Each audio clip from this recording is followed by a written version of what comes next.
It has been a wild month. Oh my goodness. You see, for the last 7 years, there have been these Midianites and Amalekites, and they've all come down into the Jezreel Valley, and they bring their camels with them. And there's camels everywhere. We put up no parking for camel signs, and they just violate them all over the place.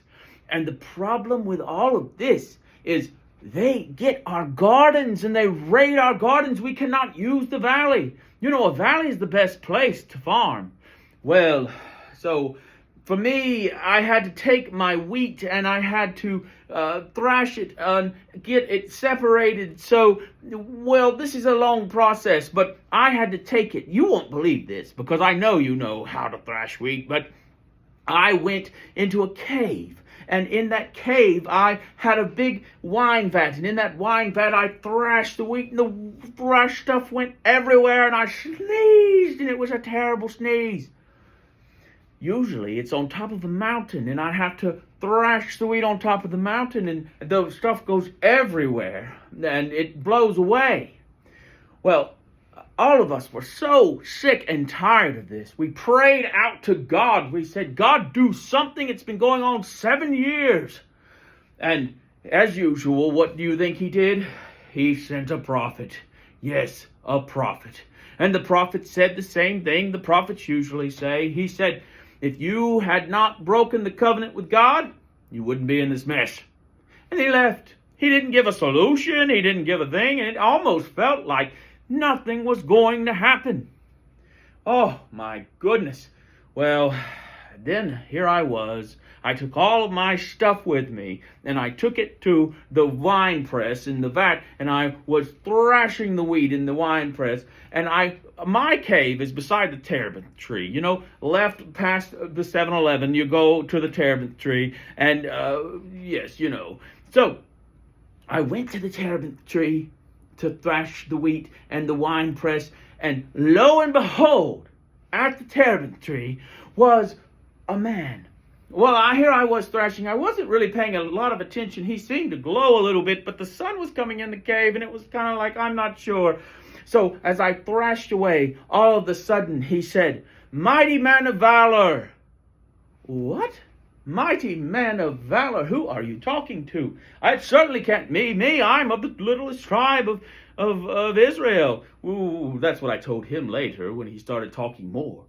I said, mighty man of valor. I don't feel like a mighty man of valor. The Midianites have overtaken us. Where is this God? Where is this God who did all of these things for our fathers? Go in your strength to take over the Midianites. Do not I send you? What? The glowy man speaketh? And what did he say? He told me to take care of business. And he scared me. And it became like this. If the prophet hadn't done anything, maybe this was the angel of the Lord. If this is the angel of the Lord, this is God. I was scared because if he's God and I've seen his face, I thought I would die. But I also was worried. I thought, who is this guy under the terebinth tree anyways? Is he really the angel of the Lord? So I went back to the kitchen in my tent, and I got some goat meat and I got some broth. And I brought it to this man as a gift. And he said, set it on the rock. So I set it on the rock. And then all of a sudden, fire came up out of the rock. He caught it out, and the fire, I was like, oh my goodness. I, again, was terrified because if this was who I thought it was, I was in trouble. He said, peace be with you. You will not die. That made me feel a little better. Well, now I knew who I was working with. I was working with the angel of the Lord. I was terrified. And throughout all of this time, when he came to me and told me things, I was scared. I didn't know if the next steps were going to be good or bad, and I could trust the Lord, but I didn't know what was coming. I had given him all of my excuses. I could not do this. But he said, I want you to start with something small.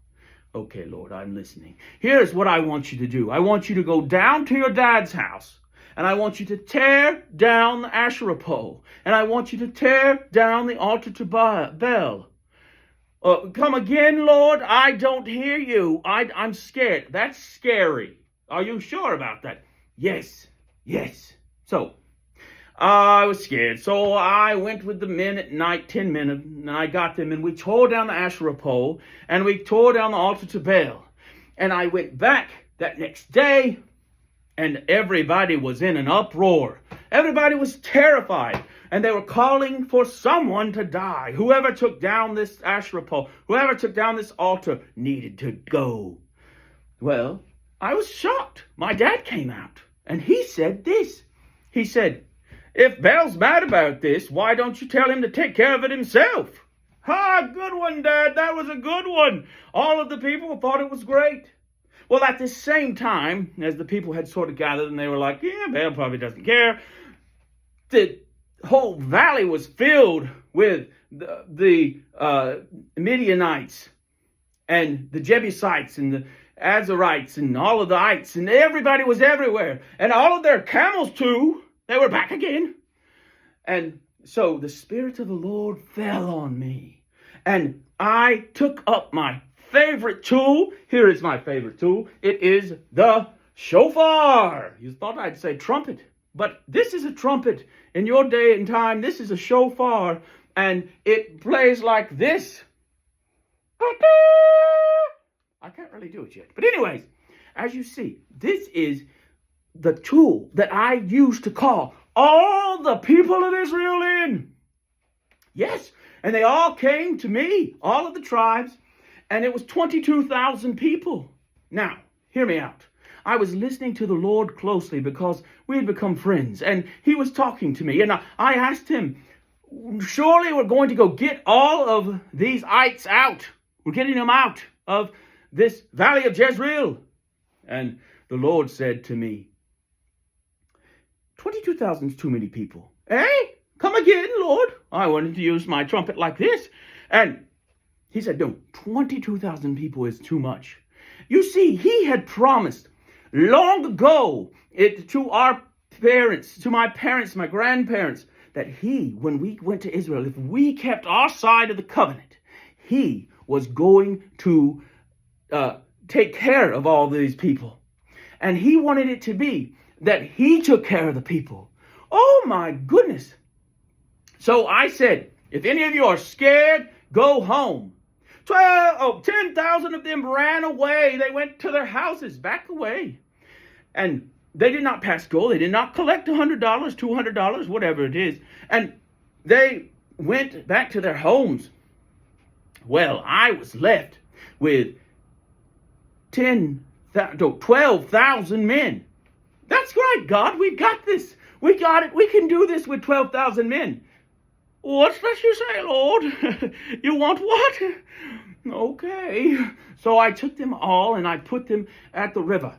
And he told me to do this. And the ones who scooped up water with their hands got to stay. And the ones that lapped up with their tongues got to get sent home. The Lord said to do that. And let me tell you why he said to do that. And come a little closer, let me tell you. He said to do that because I don't know why, but he's the Lord, so I listened to him. You know, that's what you do. So he left me with 300 troops.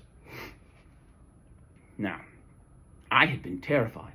I had been scared this whole time. I was scared about the Asherah pole. I was scared about the altar to Baal. I was scared about all of this. Even when the Lord's Spirit had come down on me. And now he had left me with 300 men. And he said, we were going to take these guys. And you know what? I was super excited. No, I wasn't. I didn't believe that I could take them. I forgot one good story. I've got lots of stories. Even before that, I got scared. And do you know what I did before all the troops came together? And even after the Spirit of the Lord fell on me, I was still scared. I got my fleece out. And I put my fleece down on the ground. And I said, if the fleece is dry and the ground is wet, then we're going, Lord. The next day, the fleece was dry and the ground was wet. Okay. What, Lord? Well, so what did I do? The next morning, I just, for good measure, let the fleece out again. And I prayed, if the fleece is wet and the ground is dry, we will go. And guess what? The fleece was wet the next day. So I sort of had confidence in God, but I was a little bit afraid still. Well, with these 300 men, I was not sure if I was going to win or fail or what was going to happen. So I got my 300 men together, and I wasn't sure if we should go down yet. So the Lord sent me and my friend down to the Jezreel Valley.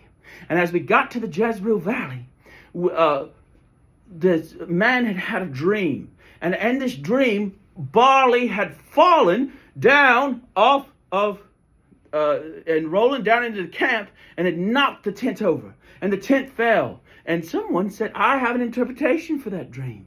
And this is the interpretation. The barley that fell is Gideon. He is coming to get us. I hit my knees in worship because I had confidence again. And so, here's what we did.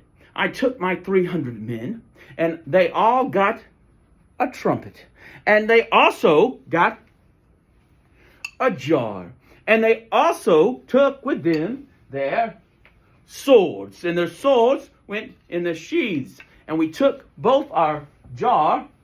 This is for illustration purposes only because there's no fire in this one.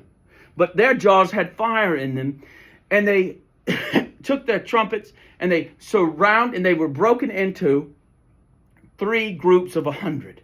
Okay? And they all surrounded the camp at night.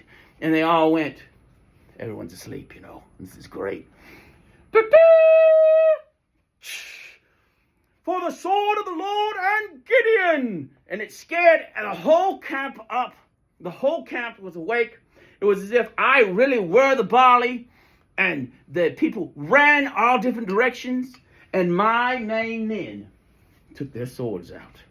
And they went after the princes of the Midianites. And they got to them. And they chopped off their head. I didn't like it one bit because then they left me the heads. What was I going to do with 2 heads? Anyways, sometimes you have to get ahead in life.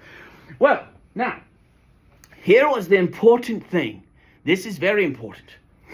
I saw God do all of this. You see, it taught me something. It taught me that God is the warrior king. What does that mean? God is the king over our lives.